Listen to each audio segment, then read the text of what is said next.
السلام علیکم دوستو، تو کیسے ہیں آپ لوگ؟ تو دوستو، بغیر وقت ضائع کیے اس ویڈیو میں ہم جانیں گے کہ وہ کون سی اجرت ہے، وہ کون سا پیسہ ہے جسے لینا حرام ہے کسی کام کی وجہ سے۔ مثال کے طور پر کیا ہم کہ قرآن پاک پڑھا کر اس کے پیسے لے سکتے ہیں؟ یہ جائز ہے یا ناجائز ہے؟ اس طرح کے کاموں کے بارے میں ہم اس ویڈیو میں بیان کریں گے۔ سب سے پہلے ہے کہ حمام جو ہے نا، اس کے اندر جانا کیسا ہے۔ سوال ہوتا ہے کہ حمام اگر تو ایسا ہے کہ اگر عوام زیادہ ہے اور اپنا ستر کھولے گا تو لوگ اسے دیکھیں گے، اکثر ایسا ہی ہوتا ہے۔ ستر کا تو آپ کو پتہ ہی ہے کہ شریعت کے اندر ناف سے لے کے اور ٹخنوں کے اوپر تک، تو جب وہ کھولے گا تو تولیہ بس باندھ لیتے ہیں ایک چھوٹا سارا، جو گھٹنوں سے بھی اوپر تک ہوتا ہے۔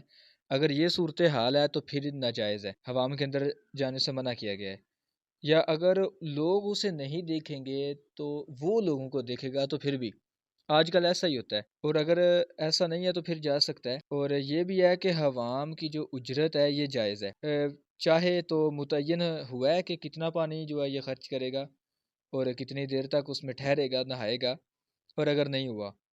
یہ سب صورتیں جائز ہیں۔ اگر آپ جا کے نہا رہے ہیں تو اس کو پیسے دینے ہوں گے۔ نمبر 2 پہ مسئلہ ہے کہ حجامت یعنی پچھنے لگوانا جائز ہے کہ نہیں۔ تو جی بے شک پچھنے لگوانا بھی جائز ہے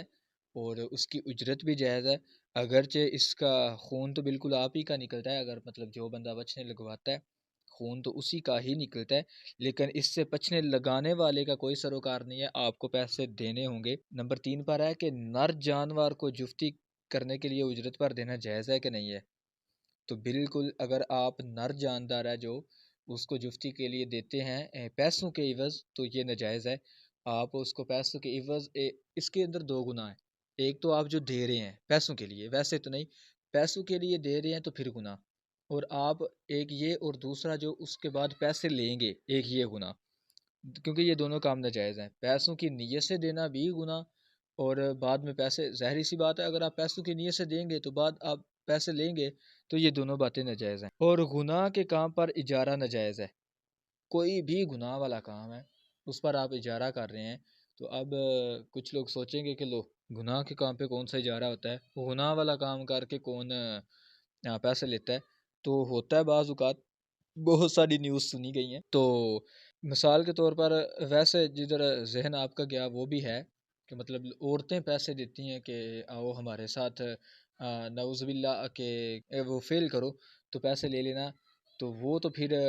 کتنا ہی بڑا گناہ ہے۔ تو ادھر ہے مثال جو کہ نوحہ کرنے والی، اکثر جو ہے نا یہ میت پر رونے والیوں کو کرائے پر لے کے آیا جاتا ہے، تو یہ بھی گناہ ہے، وہ جو پیسے لیتی ہیں وہ ناجائز ہیں۔ اور اگر گانے پر اجیر کیا، یعنی گانے پر اجرت مقرر کی کہ میں اتنی دیر تک گاؤں گا اور پیسے لوں گا، جو کہ سنگر حضرات کرتے ہیں، تو یہ بھی ناجائز ہے۔ لہو لعب کرنا مطلب گانا بجانا۔ تو اور اگر مثال کے طور پر لے لیا ہے، پتہ نہیں ہے کہ یہ جائز ہے یا ناجائز ہے، مطلب کہ سکولوں پر کالجز میں ایونٹ وغیرہ ہوتے ہیں تو لوگ پارٹیسپیٹ کرتے ہیں بچے، تو ادھر گانا گایا تو کسی نے جو ہے انعام دیا یا پیسے لیے، تو لے لیا، پتہ نہیں تھا، علم نہیں تھا، تو بعض میں پتہ چلا کہ یار یہ تو حرام ہے، تو اسے چاہیے کہ واپس کر دے، گناہ نہیں ہے اگر معلوم نہیں ہے۔ اور اگر مطلب وہ جو خصوصی مہمان ہوتے ہیں، اکثر بچے نہیں جانتے ہوتے، ان کو پتہ نہیں ہے کہ وہ کون ہے، اور وہ بعض میں چلے گئے، پتہ نہیں چلا، تو اب وہ چاہیے کہ پیسے اپنے پاس رکھنے کے بجائے اسے صدقہ کر دے، کہ جو ہے نا یہ مال خبیث کے برا مال جو ہے، مطلب اس کا یہی حکم ہوتا ہے کہ اگر آپ کو لے لیا ہے تو پھر آپ اس کو واپس کر دیں، اگر نہیں پتہ تو، اور اگر وہ بعد میں ملا نہیں ہے تو پھر اسے صدقہ کر دیا جائے، اس کو چلو صدقے کا ثواب تو مل ہی جائے گا، اور یہ ہے کہ اس کے گناہ سے بھی بچ جائے گا۔ اور اسی طرح اگر کسی مسلمان نے کسی کافر بندے کو اپنا جو گھر ہے وہ کرائے پر دیا، تو یہ جو اجارہ ہے نا یہ جائز ہے، اس میں کوئی حرج نہیں ہے، اس میں اس مسلمان کا کوئی قصور نہیں ہے۔ مطلب اگر وہ چھپ کر شراب وغیرہ پی رہا ہے اس گھر کے اندر، اپنی عبادت بھی کر رہا ہے، تو پھر نہیں ہے۔ اور اگر اس نے گھنٹہ باندھا ہے، مطلب گھنٹہ جو ہوتا ہے کافروں کا اکثر مندروں کے باہر لگا ہوا ہوتا ہے، یا پھر علانیہ اگر اس نے علانیہ شراب بیچنا شروع کیا اور گھنٹہ باندھا ہوا باہر، تو پھر تو ظاہری سی بات ہے اگر وہ گھنٹہ باہر باندھے گا تو پھر تو سب کو پتہ چلے گا، تو یہ صورتیں ہیں کہ پھر جو ہے نا جو گھر کا مالک ہے جو مسلمان ہے وہ ان کاموں سے اس کو روکے گا، منع کرے گا، اگر ہو جائے تو ٹھیک ورنہ اس کو نکال دے گا۔ اگر مطلب چھپ کر یہ کر جو بھی کرے تو پھر کوئی حرج نہیں ہے، اور اگر علانیہ کوئی گناہ کرے گا اس گھر میں رہ کے تو پھر اسے منع کیا جائے گا، نکالا جائے گا۔ طاعت و عبادت کا جو عمل ہے نا اس میں اجارہ کرنا جائز نہیں ہے۔ اذان کہنے کے لیے اگر کوئی مولوی حضرات اکثر امامت جب کرواتے ہیں تو یہ مسئلہ ذہن میں ہونا چاہیے کہ جو وہ پیسے لے رہے ہیں وہ امامت کے، اذان کے، یا جو بچوں کو ادھر قرآن پاک پڑھا رہے ہیں اس چیز کے پیسے نہیں ہوتے، وہ اجارہ کرتے ہیں اپنے وقت کا، کہ میں اتنا وقت آپ کو دوں گا، پھر چاہے اس میں کام وہ جو بھی کریں، کہ میں اتنا وقت آپ کو دوں گا، اس وقت کے پیسے لوں گا، نہ کہ قرآن پڑھانے کے یا نماز، اقامت، اذان وغیرہ ان چیزوں کے۔ اگر تو وہ یہ کہتا ہے کہ میں اذان پڑھنے کے پیسے لوں گا، اقامت کے، یا بچوں کو قرآن پاک پڑھانے کے، تو پھر یہ ناجائز ہے، گناہ ہے، وہ حرام ہے، وہ نہیں لے سکتے۔ اکثر ہوتا ہے ایسے ہی ہے کہ مطلب پتہ ہوتا ہے علماء جو حضرات اکثر مولوی حضرات چاہے علماء نہ بھی ہوں تو اتنا پتہ ہوتا ہے کہ میں اپنے وقت کا اجارہ کر رہا ہوں، نہ کہ ان چیزوں کا۔ یہ اللہ تعالیٰ نے منع فرمایا ہے کہ میرے دین بیچنے کے پیسے نہیں لے سکتے آپ اپنے وقت کے۔ اکثر اجارہ ہوتا ہی اس پر ہے کہ آپ اپنا وقت دیں اور اس کے پیسے لیں، وقت کے حساب کا اجارہ ہوتا ہے، نہ کہ جو ہے نا یہ قرآن پڑھانے کے یا اذان و اقامت پڑھانے کا، یہ اجارہ بالکل نہیں۔ اور اگر کوئی ایسا کر بھی رہے تو وہ توبہ کرے، جو ہے نا اسے ختم کر کے اپنے وقت کا اجارہ کروائے، نہ کہ ان سب چیزوں کا۔ تو اللہ تعالیٰ ہمیں توفیق دے ان سب کاموں سے بچنے کے لیے جو ناجائز ہیں، جو اس کی عبادت سے دور کرنے والے ہیں، مجھے بھی اور آپ کو بھی اللہ تعالیٰ ہدایت عطا فرمائے۔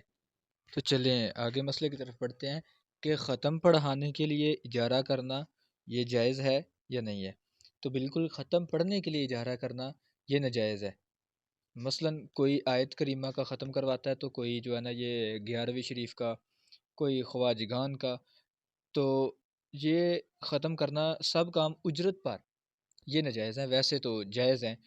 بدعت حسنہ ہے، یہ آپ کر سکتے ہیں، لیکن اجارہ مطلب آپ اس کو پیسے نہیں دے سکتے جو مولوی ہے۔ اور کسی کو سانپ یا بچھو نے کاٹ لیا ہے تو اس کے جھاڑنے کی جو اجرت ہے، مثال کے طور پر اس کے دم کرنے کی اجرت، تو یہ جائز ہے، اگرچہ اس میں حالانکہ قرآن پاک ہی پڑھ کر اس کو جو ہے نا جھاڑا جاتا ہے، اس پر دم کیا جاتا ہے،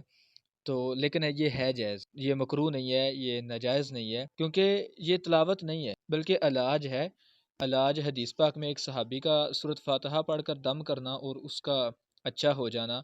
اور ان کا پہلے ہی سے اجرت مقرر کر لینا، اور اس کے اچھے ہونے کے بعد لینا، پھر حضور اقدس صلی اللہ تعالیٰ علیہ وآلہ وسلم کے پاس معاملے کو پیش کرنا۔ اور حضور صلی اللہ تعالیٰ علیہ وآلہ وسلم نے فرمایا کہ یہ جائز ہے، ناجائز نہیں ہے، انہوں نے انکار نہیں فرمایا بلکہ اس کو جائز رکھا۔ تو یہ اس کی صاف دلیل ہے کہ آپ اس طرح کا مطلب کام کر سکتے ہیں، دم کر کے پڑھا، اس میں بھی قرآن پاک کی جاتا ہے، دم کیا جاتا ہے، لیکن یہ بطور علاج ہوتا ہے، نہ کہ اس کا تلاوت کرنا۔ تو ایک ہی کہ بہت سے لوگ جو ہے نا یہ تویز کر کے دیتے ہیں تو اس کے پیسے لیتے ہیں، تو یہ بھی جائز ہے، اس کو اجارے کی حد میں داخل نہیں کیا جا سکتا، یہ بلکہ بیع کے اندر شمار ہے، بیع مطلب خرید و فروخت کے اندر ہی شمار کیا جاتا ہے اس کو، یعنی میں اتنے پیسوں یا روپیے میں اپنے تویز کو بیچتا ہوں، اگرچہ پہلے ہی مطلب لکھ کر بھی لگایا ہو کہ میں یہ تویز اتنے کا، تو یہ بھی سب جائز ہے، ناجائز نہیں ہے، آپ اس طرح کر سکتے ہو۔ تویز کی تعریف تو پتہ ہی ہے کہ اس کے اندر قرآن پاک کی آیتیں لکھی ہوں، قرآن پاک کی آیتیں ہوں، مطلب کوئی بھی اس کے اندر ناجائز چیز نہ ہو۔ اگر تو کوئی ناجائز چیز ہے، کوئی کفر یا کلمات لکھے ہوئے ہیں، تو پھر اس کی جو ہے نا خرید و فروخت کرنا،